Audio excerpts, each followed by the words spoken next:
I don't want to keep going because I was just getting tired of doing it. We'll get into why, but Alejandro, I've been on YouTube since 2008. I remember my best friend and I used to argue a Lamborghini or a Ferrari. And I bought my Pagani. I was like, I can't believe I know Horacio Pagani. I had a blue Aventador, LaFerrari, 918 and 911 Turbo. All of those cars I bought because I wanted. We had the house, we had like Lambos in the garage, and all my wife goes, I want to go on a vacation. I can't do it. I need to film. does it upset you a little that so many people like me may talk about you in the past tense? It did at first. There's a bunch of rich guys. They were just livid that I existed. I sold everything because they try to make my life as difficult as possible. Was that the happiest you've ever been?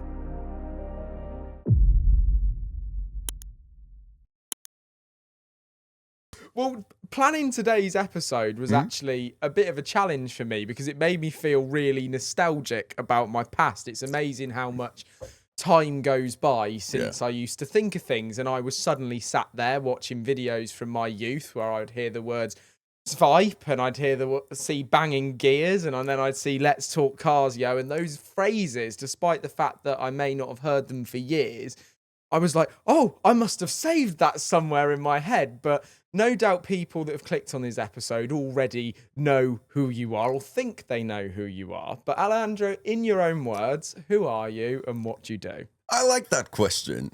I am someone that likes to do whatever feels whatever feels right to do. I do a lot of things. A lot of people just label me as an entrepreneur. Some other people will label me as a YouTuber. Some other people will say he's just a social media personality. I am whatever you see, basically. And I just like to do whatever whatever feels right at all times. So I'm just someone that pursues and chases his dreams and just wants to be better and enjoy more every single day. But you obviously know yourself better than anybody, or maybe you say your wife knows you even better than you do sometimes. But with so many people that come from the social media world that are like me, that grew up, I passed my driving license years ago. I'm 25 now. But I still remember watching you before I even had it, excited about the prospect of getting into cars.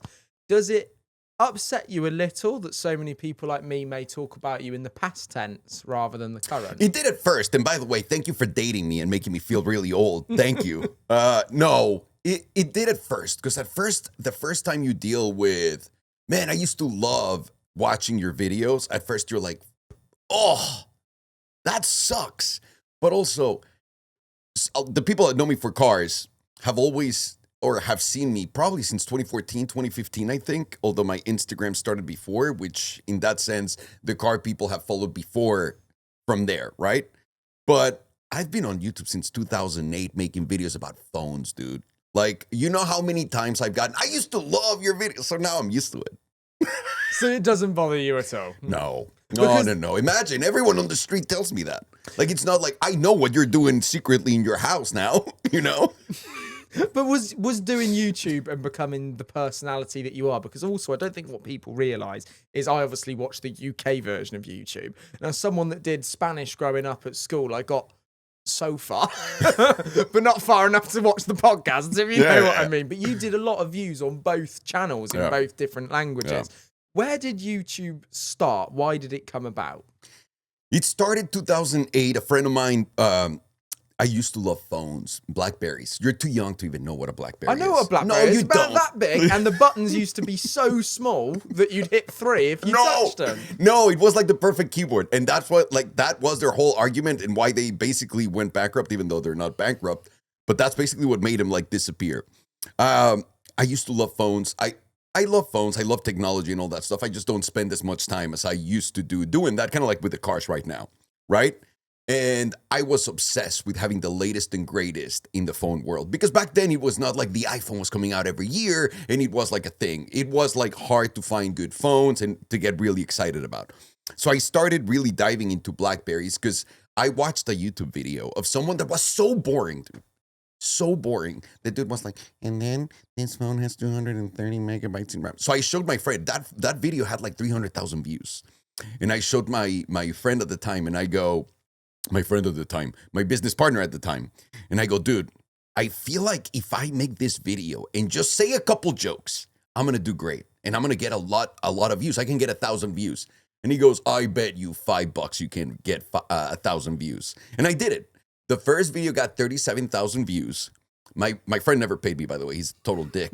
Never paid me. I don't know if I can swear or not here. I apologize. After this point now, yeah, after the minute. Okay. There's something That's in the how it works. algorithm, That's how it works. Okay. So he never paid me. But after I made that first video, all of the comments on the video were so interesting because a lot of people were asking me questions. Like, well, how about this? You didn't show me that. And I grabbed the 3 most interesting questions to me. Because I always create content based on, I want to do it for me. Because I want to see what I want to watch. I don't want to see what others give me. I want to make it what I would have liked to watch, right? So I grabbed the 3 best questions that fitted better into my bias. And I went with those, put them up, and the video started to like roll. And I got into blogs. Like back in the day, if you made it into like a big technology blog or a big website, you were basically done. Like thousands, hundreds of thousands of people would watch your stuff and then comment. And they all commented, why is Sylvester Stallone's retarded brother doing YouTube reviews? I was like, oh my God. So for a day I was like fully depressed, but then I was like, wait, I don't know. None of these people know me. This is crazy.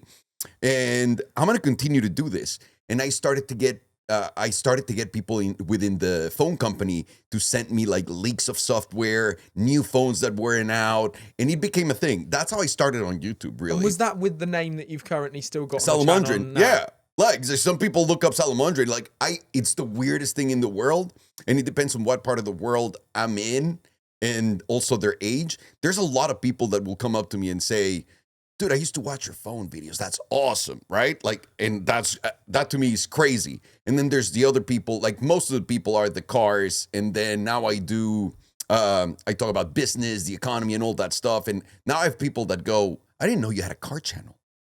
So it's like these multiple ways that people look at me, which is interesting to me, but it's also strange. Or which period of time people came in to kind of watch your content. And it must be one of those things, if someone comes up to me at the street, you're just like, cars, phones, business. What is it? Which one is it? I don't know which one it is. Yeah. And I also don't know because I'm Mexican, so I'm paranoid of everyone coming up to me. So I'm like, I don't know if you're here to kill me or what the hell's going on, you know? I'm like that as a Brit abroad at the minute over it, to be fair. Yeah, but anywhere outside of this country, if you grew up anywhere else, it's like that, right? Where it's scary. But it's just an assortment of all those people in different the car thing is the most popular one, obviously. That has over 1 billion views and all that stuff. Or I don't even know how many. Quarter of a billion views. Quarter of a billion. On which one? The channel, on the Salomondrin channel. That's just in English? And think about it in Spanish, which gets way more views. On Facebook, I had a video that had 120 million views just by itself. If you're listening to this episode and have your own business and need help with your digital marketing services, then I'm here to help. Just drop me a message, as I own Tweak Marketing, a leading agency specialising in technology, healthcare, automotive and many more sectors.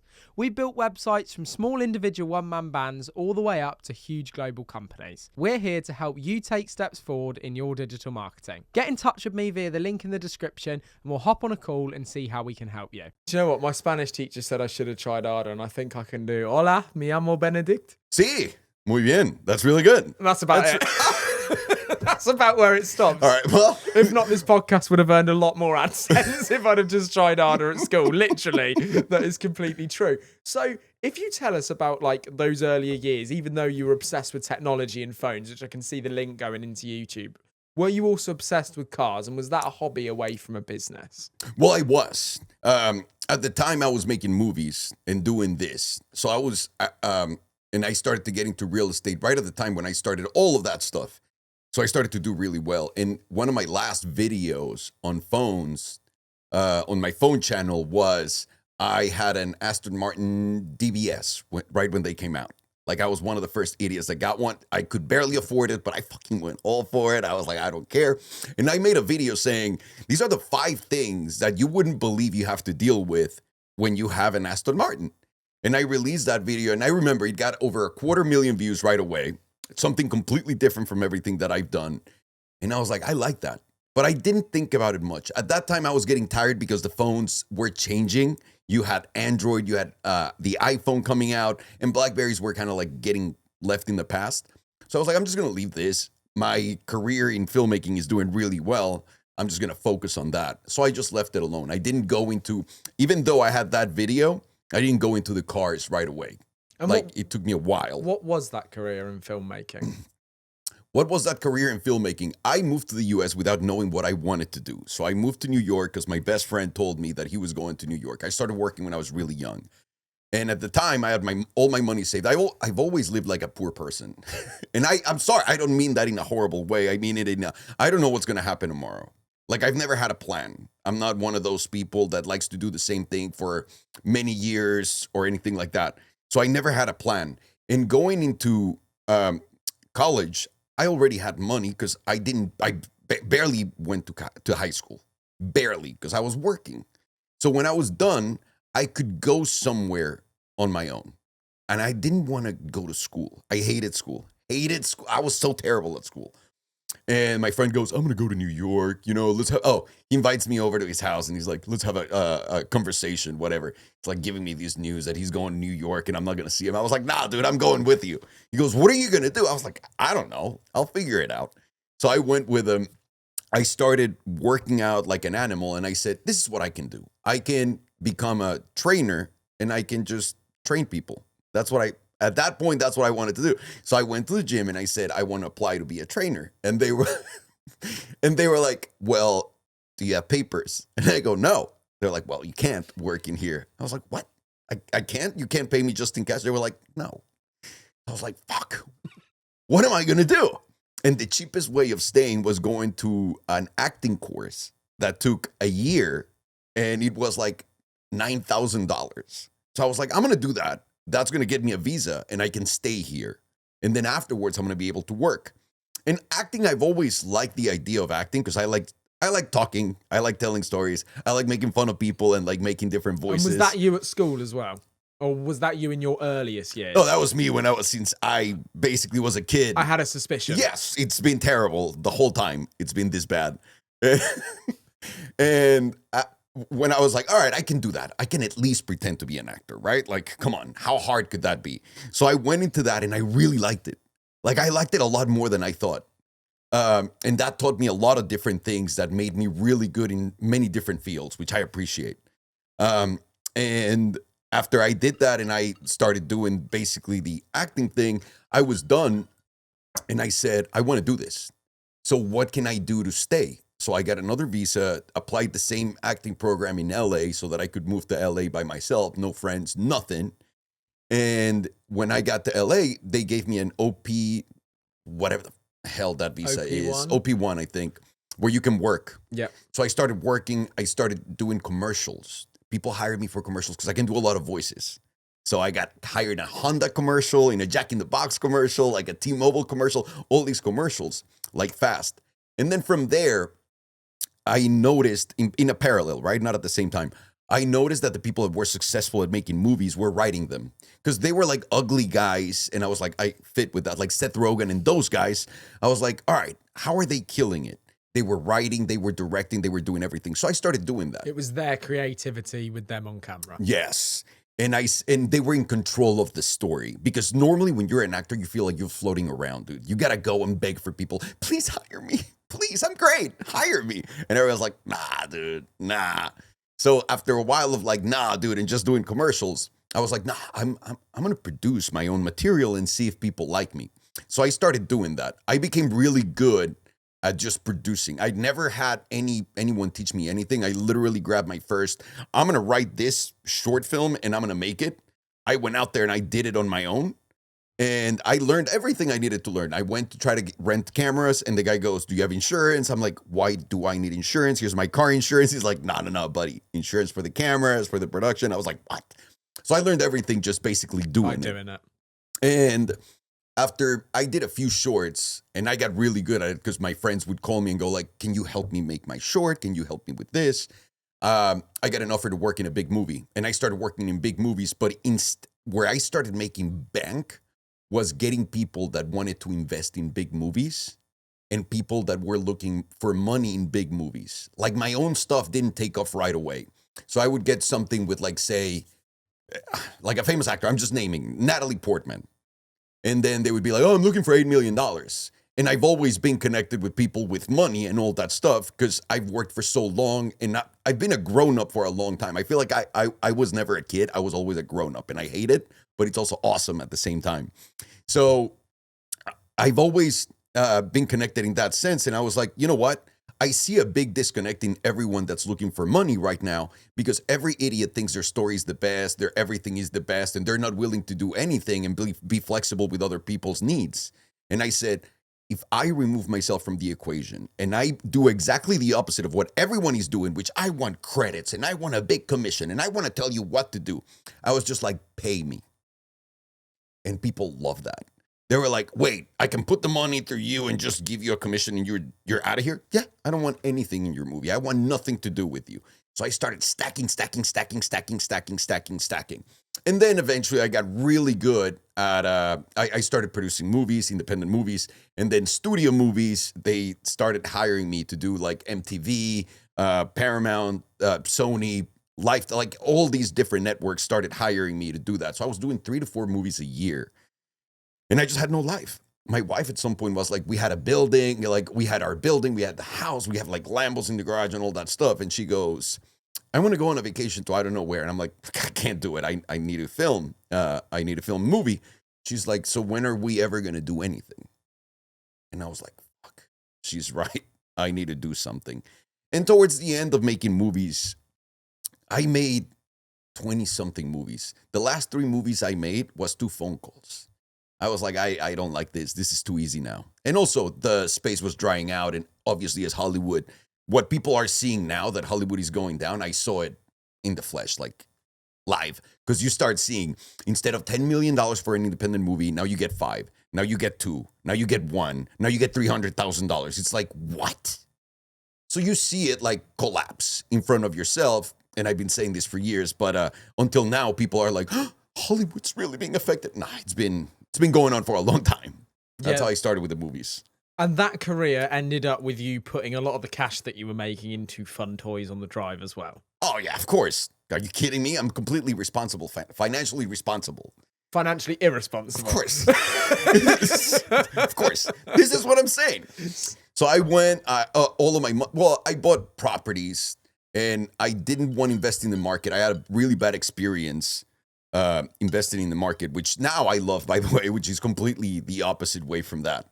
But I would buy my cars. And what I really liked about it was, it was to me just like a checklist of things that I've always, you know, when you're a kid and you're like, dude, the day that I have money, I'm going to buy myself a Lambo or a Ferrari. And you have like these conversations with your friends and you're like, you're never going to get it. So you might as well just like, and you get into arguments with them.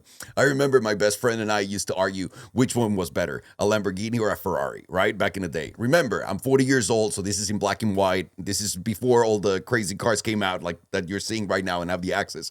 So we would argue about like what would be better to buy. And we had no funds whatsoever to be arguing about this, but we would get mad at each other. I was like, no, it's a Ferrari. And my friend's like, no, it's a Lamborghini because of this. So, yeah, when I got it, I started.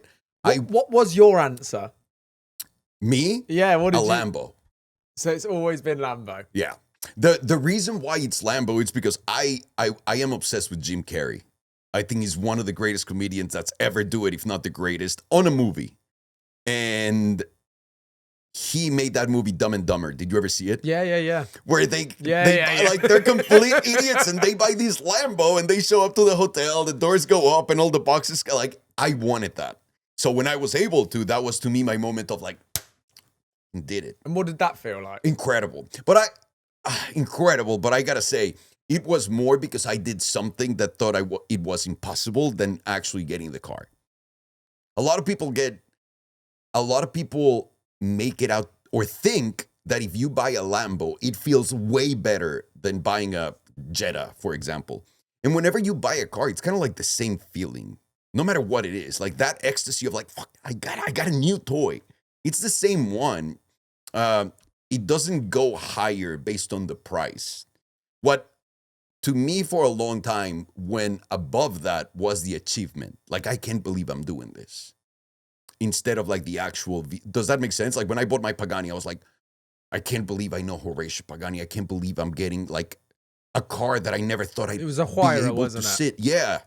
I never thought that was going to be the case. So to me, the excitement came from that. And then you get the car. It's just at the end of the day, it's just a car. So you mentioned that you'd already made videos on like an Aston Martin DBS. Yeah, but that was video shit. The oldest video on your channel currently, what do you think that is? 9 years old? What do you think the video is? It should be, if it's the car one, it should be... Oh my God. It's a video before the S65 AMG that I had in my Challenger. It is you speccing your Pagani Huayra at Is it? Pagani on the English version of the channel. Which I was... I mean, that started way before the Spanish one, so I can't even think about the Spanish one. But, oh man, I begged those guys. I was like, please send me the footage. Please send me all... They took forever, and then they sent me like a really shitty file. I mean, back then, it was weird to film things. Especially things like that, because it's all a little bit like... Meh. And to everyone, like all those people, when I first started going to Pagani and all these factories, rich people didn't want their name to be anywhere. They were like, don't film me, don't film my car, don't put anything. So to them, it was weird that this idiot was showing up. He's like, please film me. Make sure to film me while I get my car.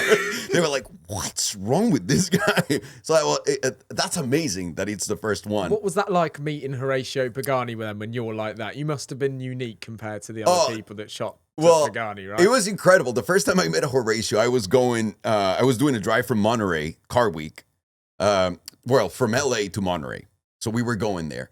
And I had already put my order, like I had already paid the deposit down for my Pagani, for the Huayra. And we were driving, and a friend of mine had a matte black Huayra at the time. And he goes, after this, I'm going to go to the Pagani house. Are you coming? And I was like, you can bet your ass I'm going, dude. Like, I'm not spending all this money for nothing. And I had an Aventador, a Roadster, that had the most insanely stupid wrap in the world. It was chrome with like colors all over it. I call it the Unicorn Jizz Aventador. It's fucking special. So I show up to the Pagani house. Everyone is wearing suits. Everyone is like top of the line, mega rich people. And then there's just me and my shit Aventador. And I walk in, and instantly, the moment we drove it in, everyone's like... I wanna actually add to that. Like I understand what you're saying, especially in LA, because the difference between the UK and LA out here is an Aventador rolls down the road, and it's like us noticing maybe a Cayman rolling down the road in the UK. It's just like, it's such a normal thing to see something like that. So then people want, the Chiron, but then if it's a Chiron, it's just a standard Chiron. Like, is it a super sport or is it a this or that? And like, it's mad because Top Gear once made a video, and it was like trying to keep something outside the Hotel de Paris in Monte Carlo. Here, I think it's trying to get somebody to look for more than 3 seconds, because everyone just like goes, meh, meh. Like, whatever. Nothing yeah, we see this every day. Heads turn here. Nope. No. And this is so that was part of it too, because also when I was buying cars, it was frowned upon to get a crazy color. Like if you got a Ferrari, because my first Ferrari, for example, was a black 430 Spyder. Obviously super used. Black 430 Spyder. Then I bought a 599, and the 599 was gray. So every time you had to buy a car, it had to be in a black or weird color. Even a white one was insane. If you see a white Ferrari back then was like, what in the US? So when that started happening, what I went to, because you couldn't buy a car in a crazy color. Like they had Lambos are yellow and orange and whatnot, but I wanted to be crazier. Because I got to the point where I was like, all right, I'm not going to be embarrassed anymore of driving a supercar, as stupid as that sounds, in a loud color. Yeah. I'm not going to. I don't care about society. Because I started meeting more and more people that fed me that they were like, oh, glad you bought your car in gray because it's such a douche move to buy it. And after meeting so many of those people, it's like when your parents tell you can't do this. I was like, yes, I can. Watch me. So I went completely the opposite way, and that's why I did that. Because even your Carrera GT was in like a purple, right? Well, like a purple pink. My car was originally silver, and then I wrapped it in purple, like it was called Ruby Stone. Was Plum, it like a Ruby? Well, it was called Plum Explosion, the wrap. I swear to God, dude, that's what it was called. And I loved that people looked at it and they were like, this is the most beautiful car I've ever seen. And I said, you know what? Because what I wanted to get was the Ruby Stone Red original type of tone, but I couldn't find any wrap that looked like it. This is how long ago this is. Because now there's so many wraps that are that color, right? But you're also ridiculously passionate about cars at this point now, like just all encompassing. Oh yeah. Dude, just because I'm not just filming myself doing something means that I've completely lost interest in that thing. I just lost interest in doing that. Does that make sense? That's a specific At action. that time, you were filming yourself doing everything. There was... Well, I wasn't. I was on Instagram. Instagram was my thing because all I had was my because friends. this is pre-Pagani, you're right, and that's the first video on your English channel. Yeah, so I had I remember I went to Santa Barbara with a friend of mine. I had a blue Aventador. My first Aventador, I wrapped it chrome blue. Of course you did. How can you not?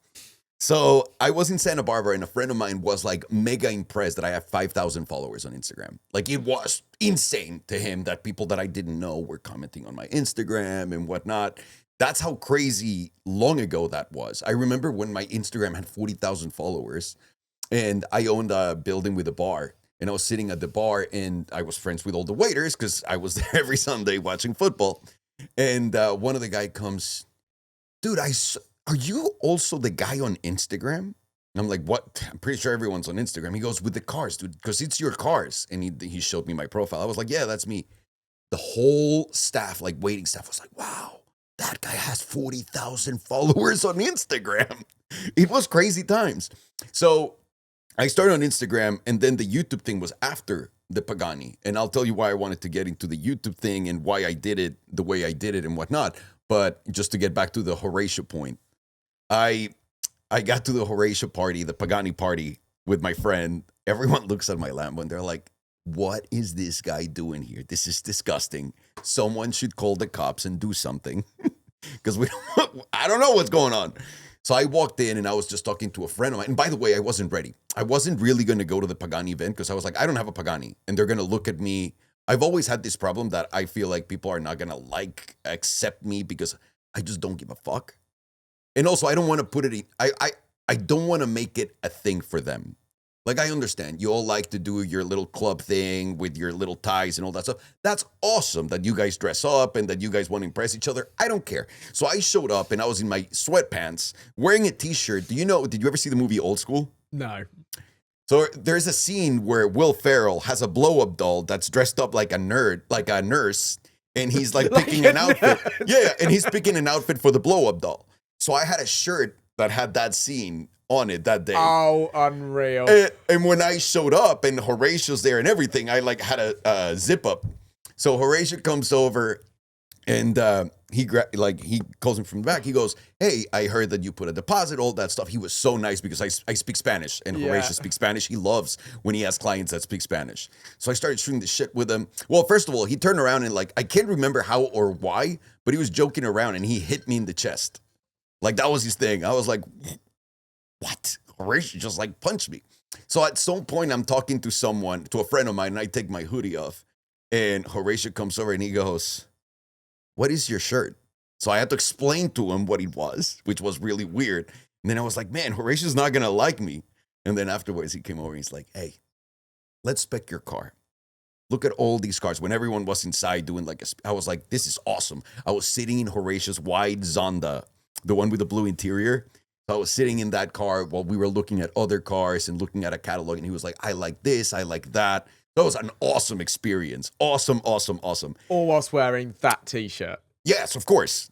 Oh, yeah. But then with Horacio, I can be myself because Horacio doesn't care. A lot of people, everyone that meets him wants to present whatever image, but Horacio's a real down-to-earth person. He came to my wedding. He's the man. I love that dude. He doesn't give a shit. He's awesome. And then that car coming, did that lead to the YouTube channel?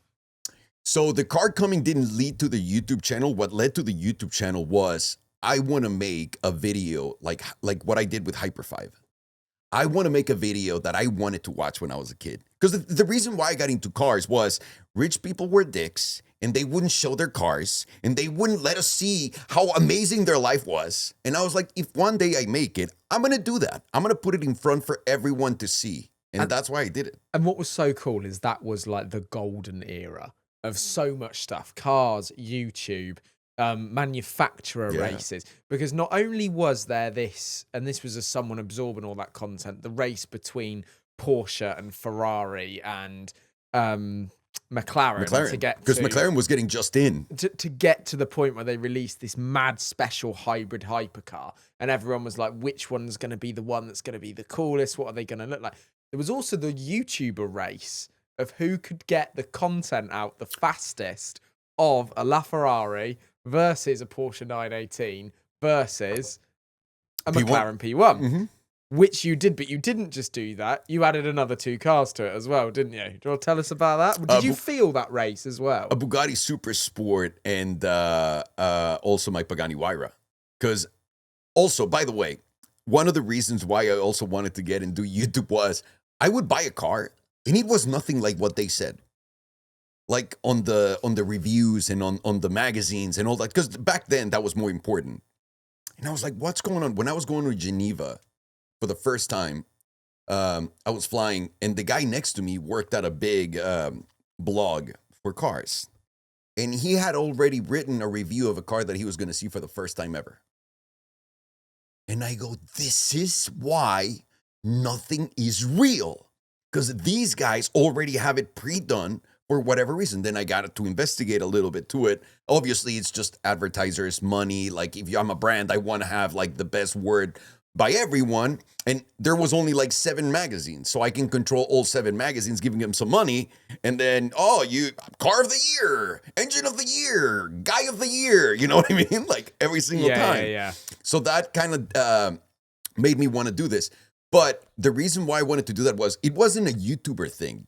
It was, first of all, Chris Harris is not you can call him a YouTuber, but he's not a YouTuber. Chris Harris is like a he's an automotive journalist, and he uses that screen as somewhere to post his videos. It's just another outlet for his content. He's someone more serious than that. I don't think he'd like to call himself YouTuber. That's what I'm saying. I don't think he particularly likes YouTube. No. But I think he's also got to agree that some YouTubers now started because of him on YouTube. Oh, no question. So that's got to challenge your conscience a bit. So I was a massive Chris. I still am. I love Chris. I'm a big, massive... Because he was real. Because he was real. Because you could see the excitement in the nerdness that he was like laying out there for everyone to listen.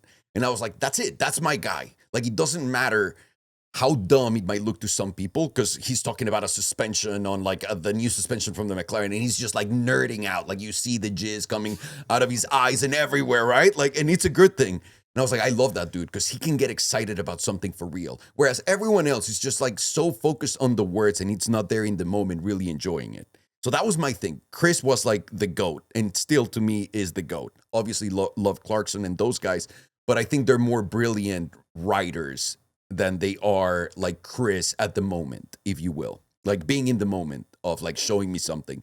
They won't, like Jeremy doesn't get that excited, but Jeremy's sense of humor is insanely good. Like he's an excellent writer. And they all have like their own thing. But with the Hyperfly video, I wanted to be the first one because I remember when growing up, I saw the Carrera GT come out and Top Gear made the video where they put the weights of the brakes in there on the track. Then you have the Enzo video, which was, I think, the guy from Led Zeppelin that wanted to sell his book, that he loaned them an Enzo. Yeah, that's it. Right?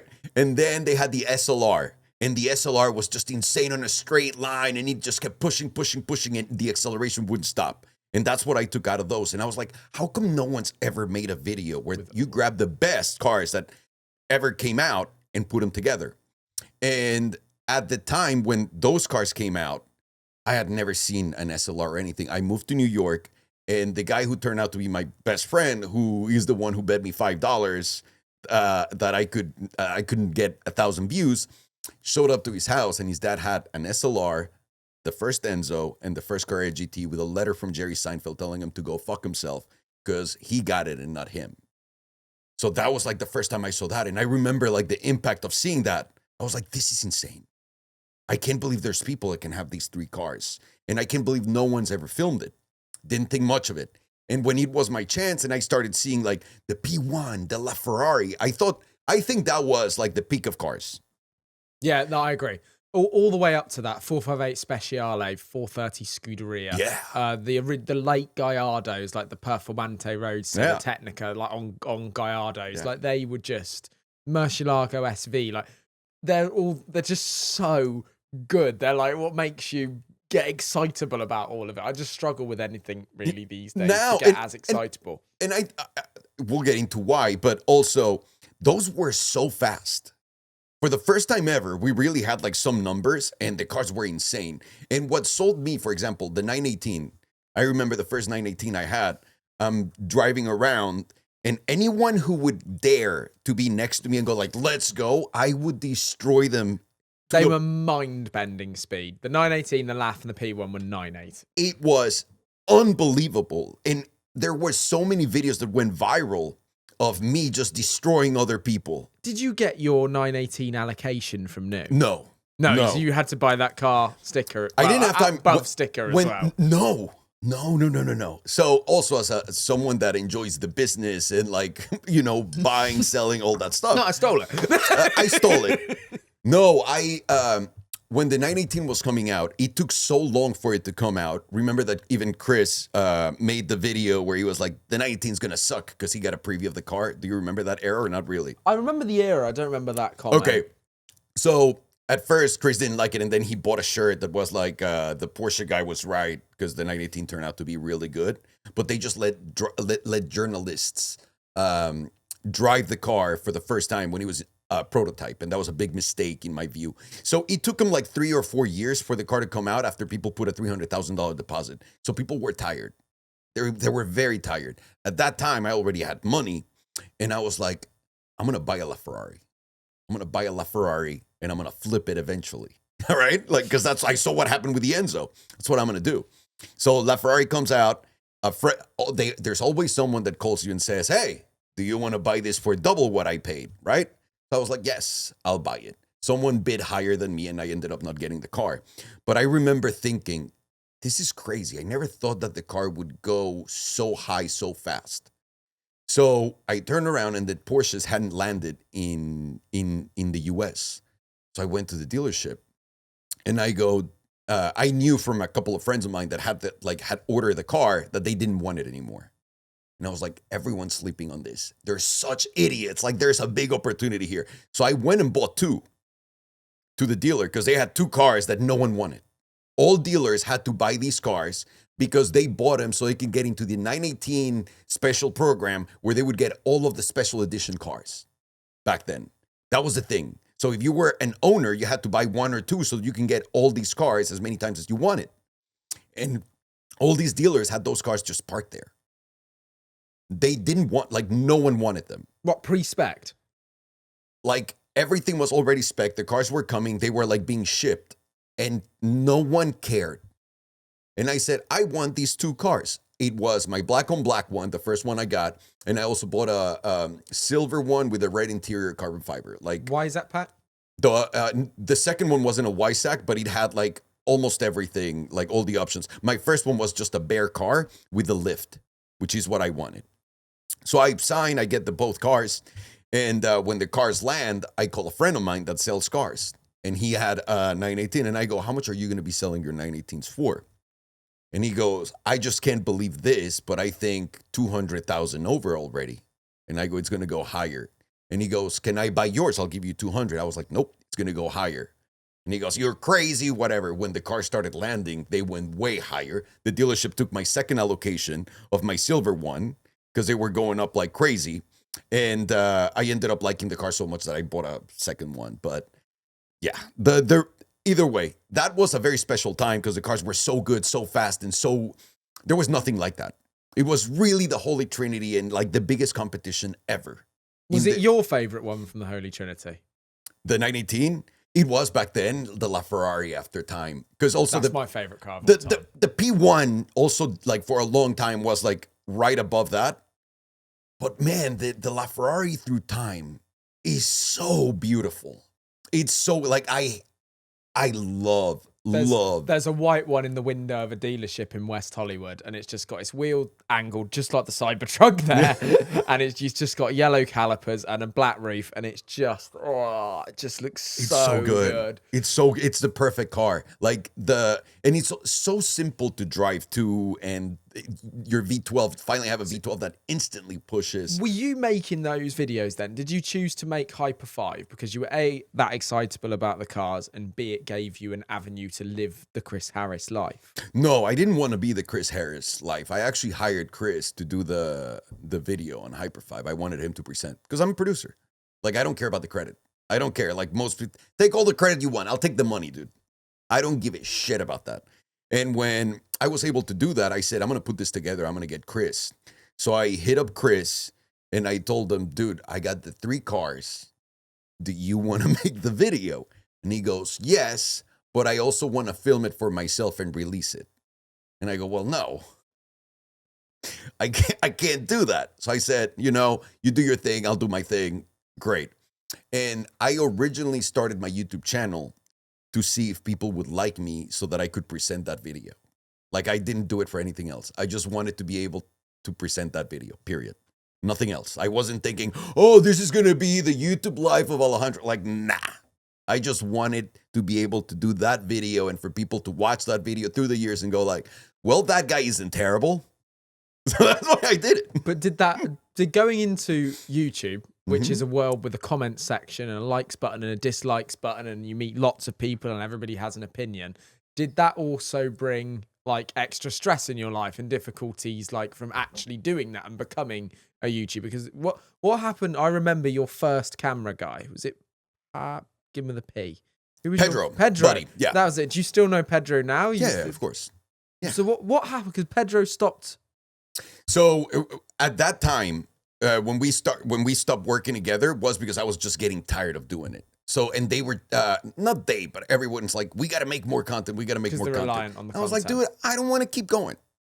Like at some point it got like, I wasn't just really having fun. I was just working. And I never got into it to get a job. I was retired from my other job, enjoying my life. And then also the money started to get really good. And you get caught up on that and you're like, wait, what am I doing? Like, no. And it's hard to say no to easy money, but it's not worth it in my life. So at that time I was getting tired and I said, I like little by little, I don't want to do this. I don't need to do all of these things. So it was just like a business decision. Would you say you quitted or wound down? I wound it down because it's hard to just quit something that, for example, the creating videos and telling stories, I really love. I love that shit, dude.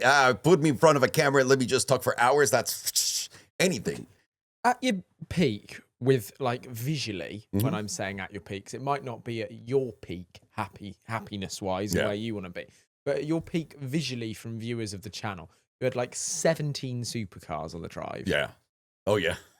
This enormous pad where you kept them all the rest of it. Was that the happiest you've ever been? No, and that's why. Because once it got that big, it became a persona that I had to keep up with. Like, that's what everyone expected from me. When's the new car video? When are you getting a new car? Which, by the way, all of those cars I bought because I wanted. And now I feel like everyone on YouTube has to buy a new car so they can continue to get like relevance on their, which is completely wrong. But I also feel kind of responsible for kind of getting people in that cycle. But it is what it is, buddy. I ruined it for everyone. What do you want from me? As a producer that cares about the content, though, would you also would your mood change depending on how well a video did? Because surely you cared about it. You had passion for that. You can't act totally to me like it was just a side hobby and a question. Because if you're so passionate about other things and making them work, you do become passionate about that. I would become like, so views is what really turned me off from YouTube. I didn't understand that, and it was like something that it's not even on your mind. It's just something that's happening. But to me, what really started to fluster me was I was creating these dope, incredible videos like Banging Gears, right? Like Hyper 5, like the Ferrari Big 5. And whenever I release those videos, they get no views. And then I'm just me, just dicking around in a car, boom, 500,000 views. And at first, those videos wouldn't catch on. Like, eventually, those videos actually exactly over time instead of the vlog, because the vlog is more of a window in time. And people don't really want to watch vlogs because it's dated. And the vlogs were like, let's talk cars, yo. It was more focused on car news, what I was excited about. Like, back in the day, I gave the perfect car will be someone that makes a Wraith that's electric because you won't feel the gear changes. And then eventually the Spectre came out, and that was awesome to see after all those years. So that's always been what I like. I enjoy looking into the future and seeing where everything is going to go and create that type of content too.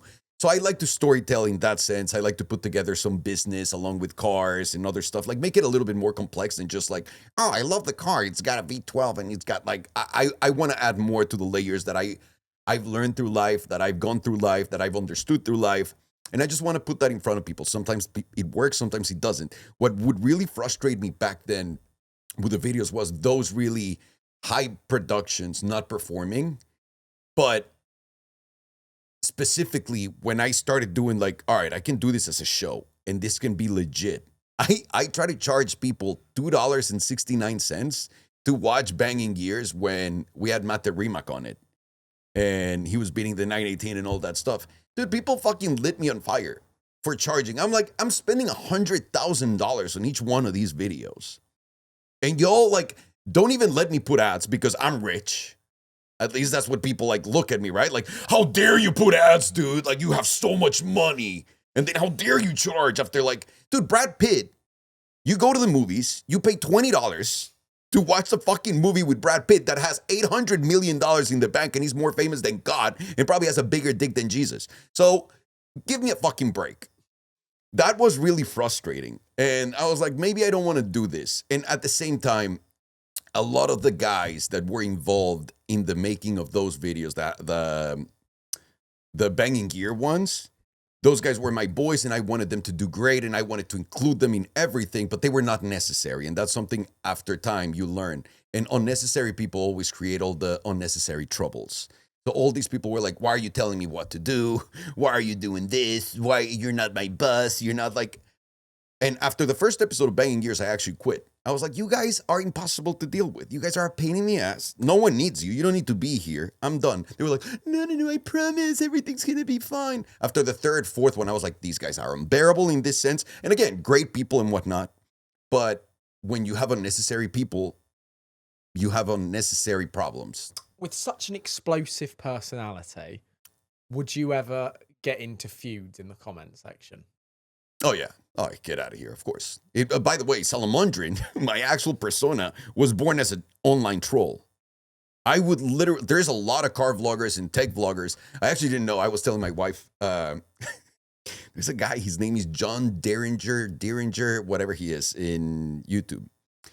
And he did phone reviews when I was doing phone reviews with like Boy Genius, Jonathan, and the Crackberry guys, like back in the day, 2009, whatever it was.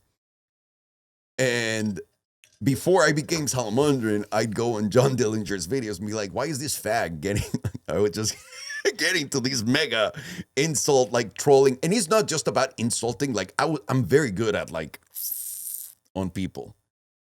And he blocked me. I never knew that. Never knew that until I wanted to show my wife, like, these are the people that were involved. Literally, this happened like months ago. I'm like, this is Kevin, this is Jonathan, where's John? He's not appearing anywhere. He had blocked me on everything. So I kind of did the same thing with the cars. When I started with the cars, I don't know if you remember, I did a Viper ACR video. Yeah, it was blue. Where I did it's the Viper ACR. I could not get enough of like going and trolling, what's his name? The super tall, skinny guy that he's been on so many things. He's a great reviewer. But he's been on Evo. He's been on... Jethro? No, he's not Jethro. Jethro's a fucking cool dude. It's a super skinny dude, like really tall with glasses. Yeah. You know exactly. Henry Catch. Yes. And dude, this is when I noticed, like, these people really take offense into what I say. Because to me, everything is a joke. I don't care. Like, you can come and say, like, you're a fucking idiot to me. Whatever you want. Whatever. That's great. Phenomenal. It's all my life, right? But when I went to Geneva and I was looking at the Chiron, and I'm sitting in front of everyone, and they're like, every one of those guys was looking at me from the outside in like this, like, the fuck is that piece of shit doing there? And I noticed, and I felt it, and I was like, oh, these people are mad at me. It's just, so yeah, I got into a lot of trouble for that too. But would anything like that, would you ever bring it home? Because you spoke about the fact that you realized and you woke up to the fact that your wife just wanted to go on holiday and you never had time. Mhm. Did you ever, during that YouTube period, also wake up to like, oh, that comment that I'm going to go find him, I'm going to like, No. It'd never bother you? No, my only problem with the YouTube thing had been, and I never understood it until way later in life. But my problem with YouTube was people making up fake stuff. Like, they have a fascination for me being like a criminal or a corrupt person or doing money laundering schemes. Like, there's been always that fascination. So there's always been people that come up with those narratives. And then people are like, see, this is it. And I didn't know how to deal with it, because if you give it attention, you're making it bigger. But if you ignore it, then people are like, he's definitely that. So what do you do? So at that time, I was just like, dude, I'm going to close my comments because this is crazy. Like, I can't believe people are and that wasn't to do with feuds with any YouTubers? So it had. Now I know like where it came from and all those guys. So there's a bunch of rich guys that have like all these cool cars, Instagram guys, let's call them, that have purchased big collections for themselves or for their kids, and their parents gave them the money for the most part. Most of these people are not self-made. Like, the self-made people don't care. Like, dude, you make money, you understand what it's like, you understand the struggle, you understand you're always proud of someone else that's made it, right? Because you know what it takes. It's awesome to see others like stepping up with you and getting to that point. So you'll never hate on someone trying to do something like that. You only do when you're nothing. And most of these guys are like that. So when I started getting into the Pagani thing, there's a lot of those rich kids that their daddies gave them $300 million in a trust fund and are doing all this stuff. And they were just livid that I existed. Livid. One of them, when I was doing the Hyper5 video, and I told him, I want to get Chris Harris. He goes, Chris Harris loves doing cocaine. He's a terrible human being. That was the first thing. And I was like, what? I was like, well, I don't know if like he enjoys doing cocaine or not. But even if he does, I don't care. Like, he's awesome at what he does. I'm not here marrying Chris Harris. I just want him to do this, right? And after seeing that, I started seeing that thing applied everywhere. And there's a bunch of those guys that do it. So in their end, like, they try to make my life as difficult as possible in the car scene, which, by the way, who cares? Like, it's so ridiculous. They call dealerships and they're like, if you work with them, I'll never buy another car from you, blah, blah, blah. And it's just like petty children shit. Did that end up with you wanting to get rid of all of your cars? No, the wanting to get rid of no. That, when I came back to LA and I started doing this, because I never thought about like those people would really do this. It's pathetic. You're a grown man, dude. Like, you can't work with that guy, otherwise I'm gonna be mad. It's like, is it taken away from your business? No, but I just don't like him. Like, what are you talking about, dude? Like, what are you talking about? That was when I came back to LA and I started making videos and going to places and getting like weird calls or like weird take down the videos type of thing. And I was like, all right, I'm doing this because I like it, and dealing with this is not fun. Like, I started making YouTube videos with my friends and bringing all that life in front of everyone because it was fun.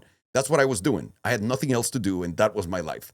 And now I came back, I did it, and everyone's so corporate now. Even all of my boys that work at all the dealerships, like, oh, I need to be like this, and I can't say anything because now we have a 12-year-old that manages social media. And, you know, like, it's so boxed in. So no, it was not. I got rid of all my cars because in 2020, when the pandemic hit, I was sitting at home seeing, and this is something, I'm very empathetic, and I hate it. Empathy's terrible. I'm very empathetic towards other people, like how they're feeling. And this could be a really a big bad thing or a really good thing, depending on how you use it and how it affects you. And during the pandemic and before that, I had seen how everyone was so angry online in the US. Because when I opened my YouTube channel in Spanish, I noticed that it was not the internet that was mad. It was the US that was mad. And I started to notice that. And when the pandemic hit, I said, I don't want to instigate more of that. What I want to do is just have people have a good time. So I started telling stories. I started doing that on my YouTube channel so that people would forget about whatever their problem was. And also didn't think much about like, oh, I cannot buy that. Like I can't go even to work or see my friends or anything like that. So I said, I don't want to put myself in that situation, and I don't want to make their mental state worse. So I want to make it light and whatever. So I focused on those stories. And at the same time, we can't go anywhere. We can't drive anywhere. I started working out like crazy. I started going outside. I was never an outside guy. Now I love outside. And when I started doing that, I remember just coming back, like I would run 10 miles, come back into my house and see my cars just sitting there collecting dust. And I was like, this is pathetic. Like, I'm not using the cars. I don't need them. They don't bring me any joy whatsoever. Like, I want to do other things. I don't want to just be the guy. Because at the same time, like I told you, I had that in my head that people were expecting me to be someone. And that was the time when I was like, I don't have to be that person. I don't care. Like, I don't care. I don't want to be that guy that you think, but dude, say whatever you want. I don't care. I don't want to be that guy. I don't want to continue to live a life that doesn't interest me. So did you slowly start to sell everything, or did you just go bang? I went a little bang and slowly at the same time, because I didn't know what was too much or too little. Does that mean I had 17 cars? So like in your own body, you're like, okay, I'm gonna whittle this down to 5 or something. Yeah, like that. and then I had 5, like for real. I had 5 or 6, and I go, this is still stupid. Like I can only drive one of these, and I'm not going anywhere. Then I moved to Texas, and I had, I believe, 5 cars or 4 cars. And when I moved to Texas, I really like what I loved. The new things that the new me really liked was being outside in the house, like doing manual numb work, like do some gardening and like cut trees and like really dumb shit. And I really got into that. And when I got into that, I would barely leave my house or my neighborhood because it was all there. And then if I were going somewhere, I was going with my wife, right? I had I'm very into crypto and all that stuff. And I had like a big crypto meeting in Austin. And I showed up in my turbo. I had a 911 turbo at the time. And I showed up in that and I was like, this is so embarrassing. Like, why am I showing up in this in Austin? Like, it's Austin. There's not a lot of that. Now there is. But back then there wasn't. And I was like, this is embarrassing. And I started to get that feeling like I still had those cars because I wanted people to know that I got it going on. Does that make sense? But at the same time, it's like how you feel about it. I'm still trying to fool myself, so I don't want that. So after that, I said, I only want to have 2 cars, my daily and a super crazy sports car. Now I have that. So I have my daily and my crazy sports car is a 765 LT, 2 colors. Love that car. Yeah, it's dark blue down the side into like a pale Miami-ish blue. It's Miami blue on the front, yeah, and then it goes into with the Velocity paintwork into the. Oh, it's gorgeous. And the Cybertruck is also wrapped in the craziest like thing. I doubt the camera's picking it up from here, but it's like a military meets madness. Yes, and that's what it was. The inspiration was a bomber plane from I think it's World War II. Don't quote me on that. If people go, hey, those are no, I don't know what I'm talking about.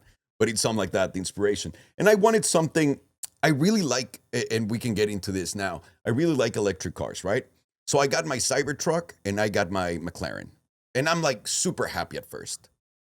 And then eventually, because I'm doing, I became obsessed with learning how to become a trader and how to invest. And now I have an investment fund where we invest in companies that I know and like and all that stuff. So I started becoming obsessed with that. And I'd never leave my house, dude. Never. Like, I know it sounds weird. I do. Every day I go, like, for example, on a 4-hour hike. I'll do 14, 15 miles, whatever. Come back. Like, you know what I mean? Like, I like that. That's my life. That's what I love doing. I love being with my wife. I love teaching everyone, like, all these things that I'm doing online. I do 3 live streams a week. And they're 4 hours each where we just trade, talk trade, teach people how to trade and all that stuff. And by the way, it's not like those guys that do the, hey, you want to become rich and do this? No, it's just like for basics, because I do think in the future, if you don't learn how to invest, you're going to be left behind. So kind of like from that, I'm like an old man. I'm like everyone's uncle, like everyone's bad uncle. I want to teach him something. The fact that an uncle can now refer to themselves as also doing crypto is a whole new phase. It's crazy, world, right? That's my uncle that does crypto. That's kind of wild, really, isn't it? Like if we take that for a minute, like because how different that is to 5 years ago. Oh my God, it's insanely different. And by the way, my obsession with the market is the actual economy and how it changes and how people, because the economy is just how people behave.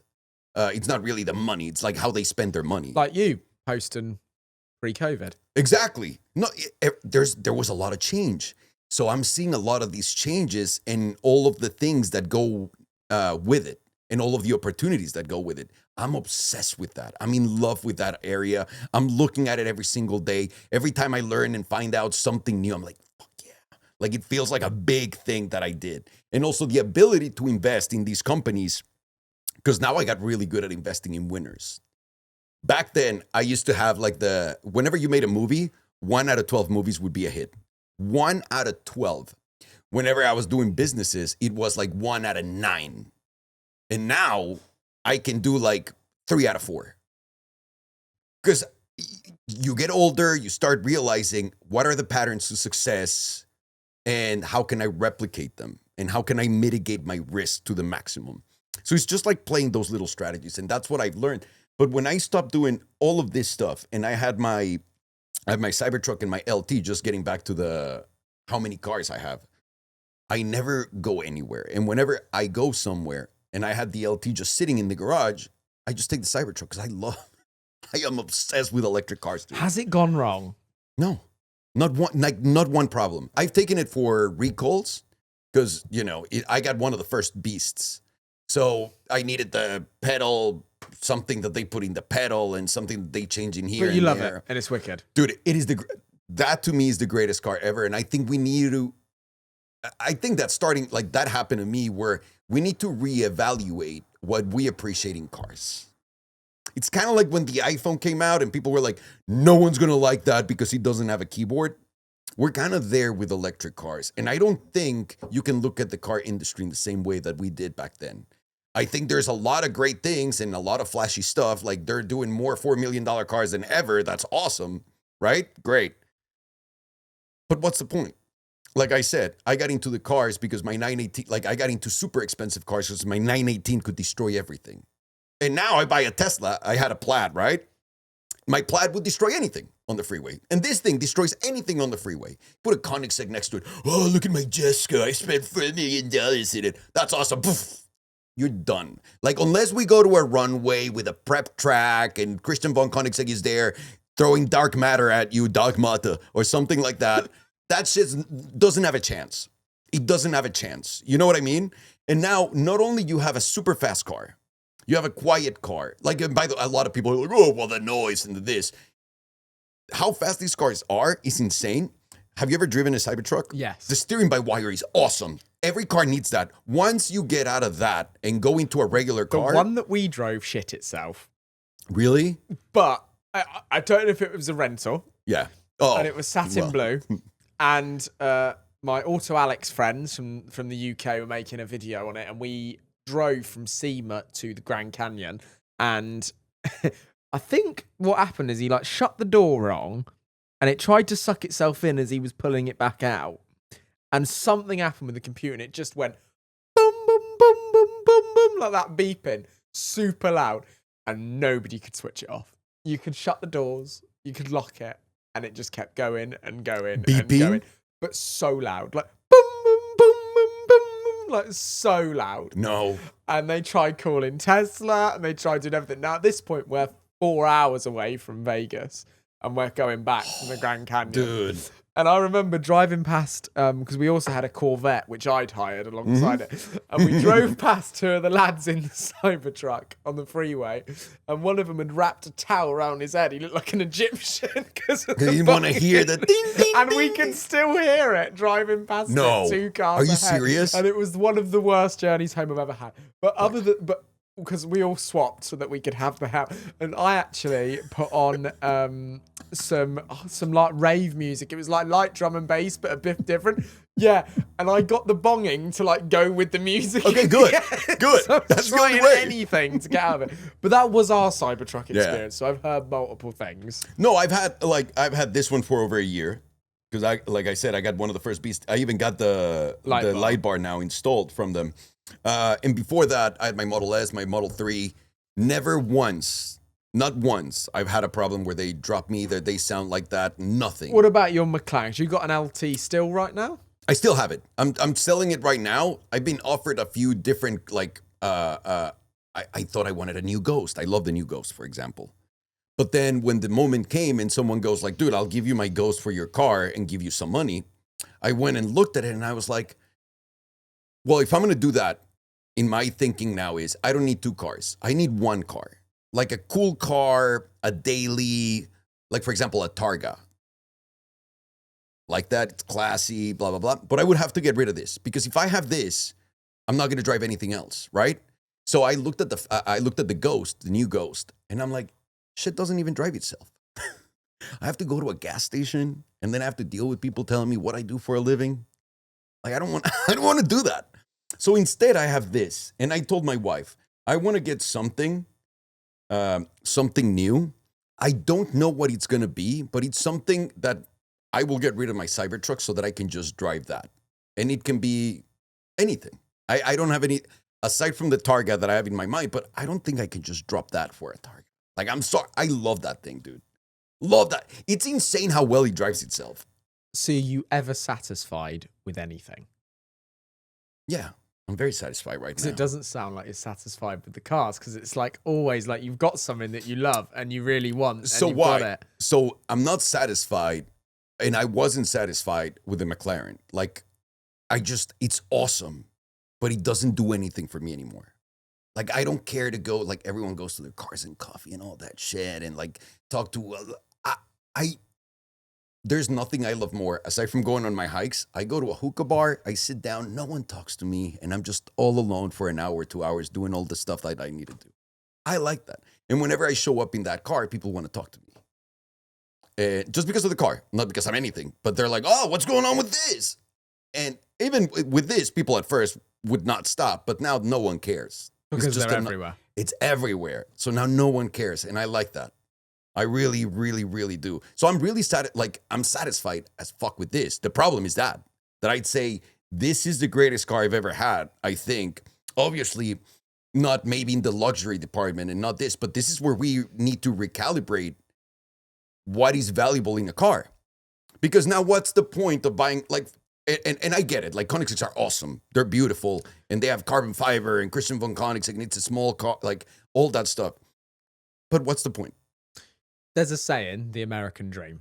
With your 17 cars on the drive and the big house and all the rest of it, I'd say that was living far in excess of the American dream. That's like the hyper dream, like a hyper car. Yeah. You got that from Smee. I don't care what you say. Tim told you that. Where now I'd say that you're living more of the American dream. You've got the nice house and you've got the nice car and the life. Is that life to you better than the one that you lived? I don't think I would say it's better or not. It's just what I like right now. I never judge any of it, dude. Like when people live absolutely insane lives, that's awesome. Do you think your chapter will open again and life will change and you'll go and do some other stuff? Oh, yeah. Can you settle, is my point. No. I need to do anything that stimulates me at all times. I need to find out what that is right now. Like right now, I'm going through a midlife crisis where I need to get a trophy for something. All right. I hate not getting trophies. I want to win something. I'm really good at bowling. So the easy thing for me to do is there an alley around here or something? Yeah, I do. Of course there is. So for me, I'm really good at bowling. I was like national champ in Mexico when I was like really young because it was like the cheapest sport in the world and I had no idea. And when I wanted to get some trophies like 10 years ago, I told my wife, I was like, I'm sick and tired of not winning anything. And she's like, what? I was like, I want to win a trophy. She's like, from what? I was like, I'm going to go into bowling. It's like, all right. So I went into a bowling alley. I registered myself to go into a tournament. And I got further in it and all that stuff. We did really well. Our team won. And after I won, I was like, all right, I'm done. I'm good. I got this. And now I want another trophy. So now going back to bowling, it might be too easy.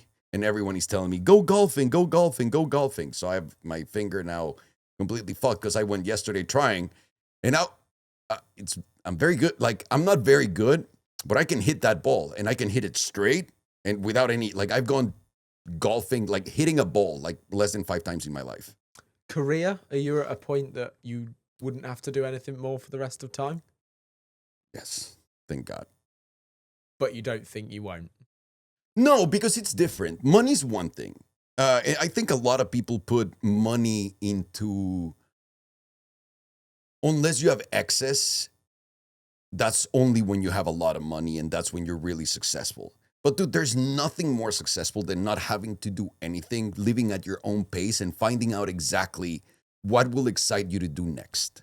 Not depending on where your income is coming from. Does that make sense? Is it hard to change your mindset of work to being okay with being calm? No, because the mindset just changed. The problem is your mindset changes and people don't want to change it. They're like, no, I'm going to continue to do this because this is what people know me from. You've got lots of things that people might not know you from. Blue Peter stuff. This is your product, correct? Yes, that's right. That's our mezcal. So How it's like long have tequila. you had this? 2017, we started it. We launched it 2019 in Mexico, and now it's here in the US. It's in Canada. It's in Panama, Costa Rica. So we have mezcal. We have a water company in Mexico. We're in over 20,000 stores. And that's still something that ticks along. Yeah, hell yeah.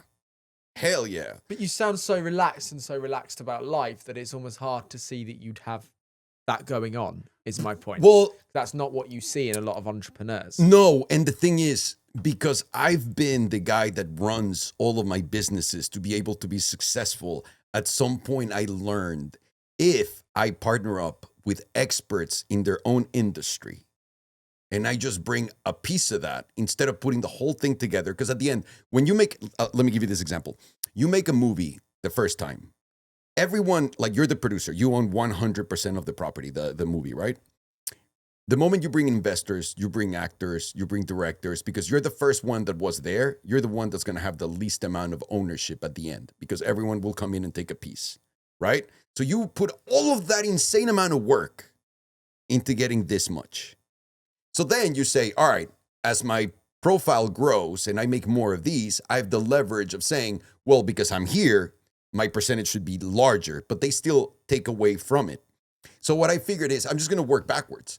I'm going to go to epic people that are incredible at doing what they do, distribution, whether it's production, whatever it is. I'm not going to figure out how that's done. I'm going to get into something that's already up and running. So the water company we got involved in, they already had products. They were already in certain stores. Their distribution company's awesome, but their branding was terrible. They proved themselves. Yes, but their branding was terrible. Branding and marketing was awful.